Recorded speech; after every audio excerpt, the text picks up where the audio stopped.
Hello, എൻ്റെ പേര് ഫർസാന. ഞാൻ ഒരു RCI റെക്കഗ്നൈസ്ഡ് സ്പെഷ്യൽ എഡ്യൂക്കേറ്ററാണ്. എനിക്ക് 10 വർഷത്തിൽ കൂടുതൽ എക്സ്പീരിയൻസ് ഉണ്ട് ഈ ഫീൽഡിൽ. Autism, intellectual disability, learning disability എന്നിവ ഉള്ള കുട്ടികളെ ഞാൻ പഠിപ്പിക്കുകയും പിന്നെ 15 വയസ്സ് മുകളിലുള്ള കുട്ടികൾ അവരെ NIOS 10 സ്റ്റാൻഡേർഡ് ചെയ്യിപ്പിച്ചിട്ടുള്ള എക്സ്പീരിയൻസ് ഉണ്ട്. 18 വയസ്സിൽ കൂടുതലുള്ള കുട്ടികളെ ഞാൻ bakery, confectionery, cooking, basic cooking, cleaning അങ്ങനെ പഠിപ്പിച്ചെടുത്ത് ഒരു ഇൻസ്റ്റിറ്റ്യൂട്ടുമായി ടൈ അപ്പ് ചെയ്ത് അതിൽ ചില കുട്ടികൾ, ഒരുപാട് കുട്ടികളൊന്നുമില്ല, എന്നാലും 10-ലധികം കുട്ടികൾ ഇപ്പോൾ ജോലി ചെയ്യുന്നുണ്ട്.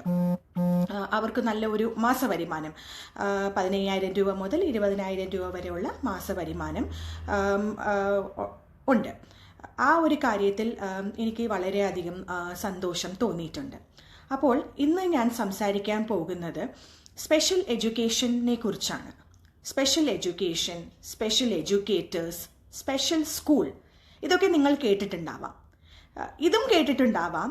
സ്പെഷ്യൽ ടീച്ചേഴ്സ് പറയുന്ന കംപ്ലയിൻസ്, അല്ലെങ്കിൽ പേരൻസ് പറയുന്നത്, അല്ലെങ്കിൽ കെയർ ഗീവേഴ്സ് പറയുന്നത് നിങ്ങൾ കേട്ടിട്ടുണ്ടായിരിക്കാം. കുട്ടി ഇരിക്കുന്നില്ല, എണീറ്റ് ഓടുന്നു, ശ്രദ്ധിക്കുന്നില്ല.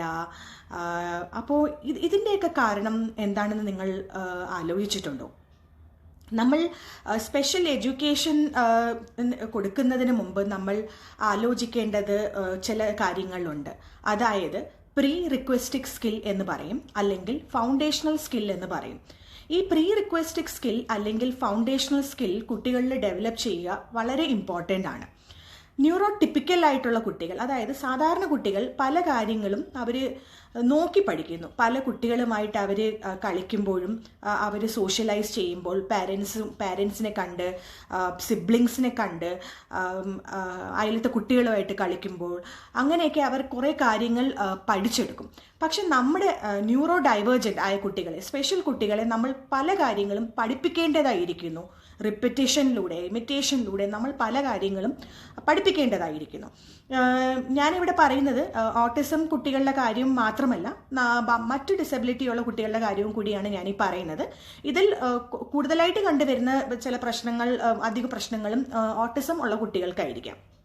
അപ്പം നമ്മൾ ഈ പ്രീ റിക്വസ്റ്റിക് സ്കിൽ എന്തൊക്കെയാണ് എന്ന് അറിഞ്ഞിരിക്കുന്നത് നല്ലതാണ്.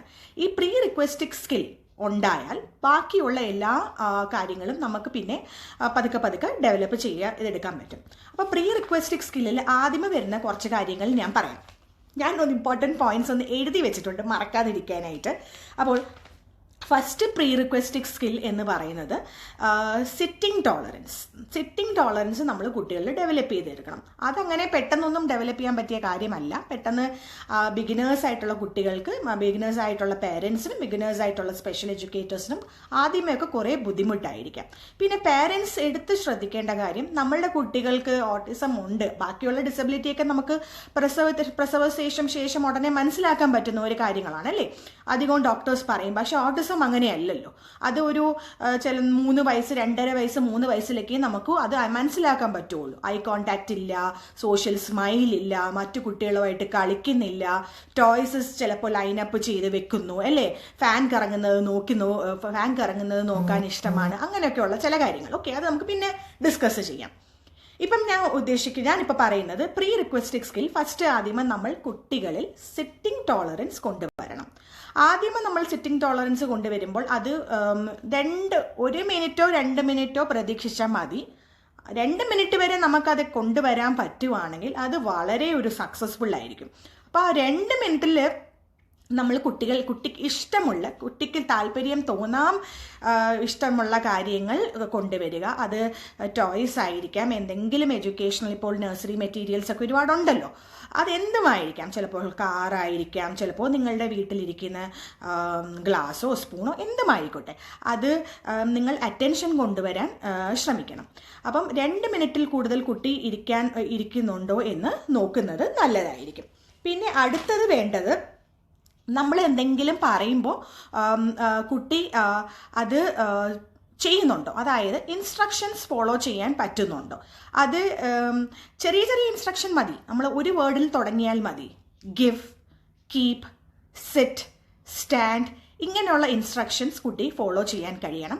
അതും നമ്മൾ ഇമിറ്റേഷനിലൂടെ ആദ്യമേ നമ്മൾ ഫിസിക്കൽ, ഇപ്പം ഗിവ് എന്ന് പറയുമ്പോൾ നമ്മൾ ആദ്യമേ കുട്ടിയുടെ നമ്മളുടെ കൈ ഇങ്ങനെ കാണിച്ചിട്ട് കുട്ടിയുടെ കൈ എടുത്തിട്ട് നമ്മൾ ഗിവ് നമ്മുടെ കയ്യിൽ വെക്കുക. അത് നമുക്ക് ഫിസിക്കൽ പ്രോംപ്റ്റിലൂടെ ആദ്യമേ പഠിപ്പിക്കുകയും പിന്നെ കുട്ടി അത് കേൾക്കുമ്പോൾ ഗിവ് എന്ന് പറഞ്ഞാൽ തരണം എന്നാണ്. അങ്ങനെ പല കാര്യങ്ങൾ നമ്മൾ മോഡലിങ്ങിലൂടെയും ഫിസിക്കൽ പ്രോംപ്റ്റിലൂടെയും പഠിപ്പിച്ചെടുക്കണം. പിന്നെ എന്ന് പറയുന്നത് joint attention. Okay, joint attention നമ്മൾ പ്ലേ ബേസിലൂടെ മാത്രമേ നമുക്കത് ഡെവലപ്പ് ചെയ്തെടുക്കാൻ പറ്റുള്ളൂ. അപ്പം ജോയിൻറ്റ് അറ്റൻഷൻ നമുക്ക് ഫ്ലോർ ബേസ് പ്ലേ ആയിരിക്കാം, ടേബിൾ ടോപ്പ് ബേസ് പ്ലേ ആയിരിക്കാം, അതൊരു കാറോ അല്ലെങ്കിൽ ശബ്ദം ഉണ്ടാക്കുന്ന എന്തെങ്കിലും കളർഫുള്ളായിട്ടുള്ള ഒബ്ജക്റ്റ് ആയിരിക്കാം. അപ്പോൾ നമ്മൾ കുട്ടികളടുത്ത് കളിക്കുമ്പോൾ നമ്മൾ സംസാരിച്ച് കളിക്കണം. Oh see this is a red car is moving on maybe Jeevan's hand. നോക്കിക്കോ, ഇത് നോക്കണ്ടോ, it's going slowly see red car, this is a red car. എന്നിട്ട് കുട്ടിയുടെ കൈ എടുത്ത് വെച്ചിട്ട് mother, the red car is now going on mama's hand, അല്ലെങ്കിൽ on ma'am's hand. നിങ്ങൾ ടീച്ചറാണെങ്കിൽ ma'am's hand എന്ന് പറഞ്ഞ് പതുക്കെ കുട്ടിയായിട്ട് കളിക്കുക.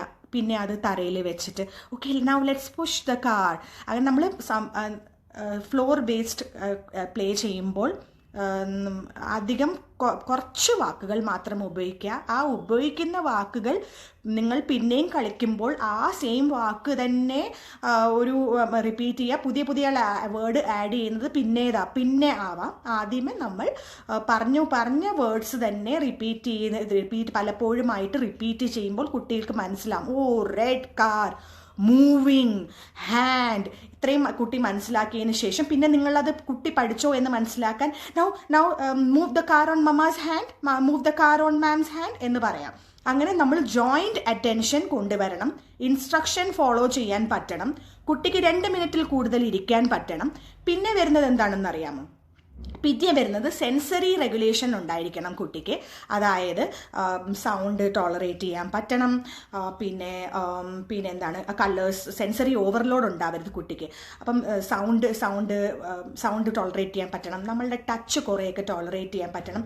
പിന്നെ ഇമോഷണൽ റെഗുലേഷനും നമ്മൾ ഒരു പരിമിതി വരെ കുട്ടിക്ക് ഉണ്ടായാൽ മാത്രമേ ബാക്കിയുള്ള കാര്യങ്ങൾ നമുക്ക് ഇമ്പ്രൂവ് ചെയ്യാൻ പറ്റുകയുള്ളൂ.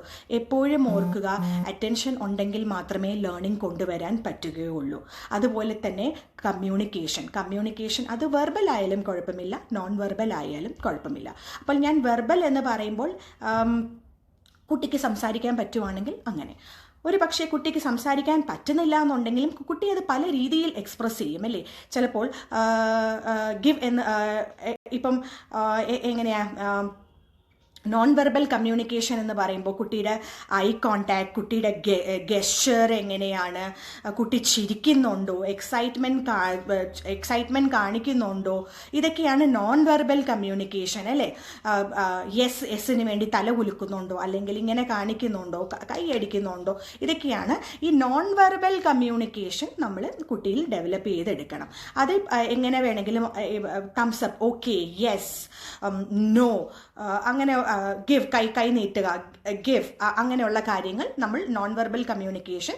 വെർബൽ ആയിട്ടുള്ള കുട്ടികൾ നമ്മൾ വെർബലിനും വെർബൽ രണ്ടും കൂടി ചേർത്തിട്ട് പറയണം. ഇപ്പം കുട്ടി വെർബൽ ആണെങ്കിൽ പോലും നമ്മൾ വെർബലും നോൺ വെർബലും കൂടി മിക്സ് ചെയ്ത് പറയുന്നത് എപ്പോഴും നല്ലതായിരിക്കണം. പിന്നെ ഒരു കാര്യം എന്ന് പറയുന്നത് റീഇൻഫോഴ്സ്മെന്റ്. ഇപ്പോൾ ഞാൻ കുട്ടിക്ക് വെരി ഗുഡ് എന്ന് പറഞ്ഞു കഴിഞ്ഞാൽ കുട്ടിയിൽ ആ സന്തോഷം കുട്ടിക്ക് ആ സന്തോഷം ഫീൽ ചെയ്യണം. അപ്പം വെരി ഗുഡ്, തംസ് അപ്പ്, അല്ലെങ്കിൽ ഒരു സ്റ്റാർ കുട്ടിക്ക് കൊടുക്കുമ്പോൾ, അല്ലെങ്കിൽ ടാഞ്ചിബിളും ആയിരിക്കാം നോൺ ടാഞ്ചിബിളും ആയിരിക്കാം. ടാഞ്ചിബിൾ എന്ന് പറയുന്നത് കുട്ടിക്ക് ഇഷ്ടമുള്ള നിങ്ങൾ ടോയ്സ് കൊടുക്കുന്നു. Oh you did this, okay now you can have your favourite car. Oh you did this, you can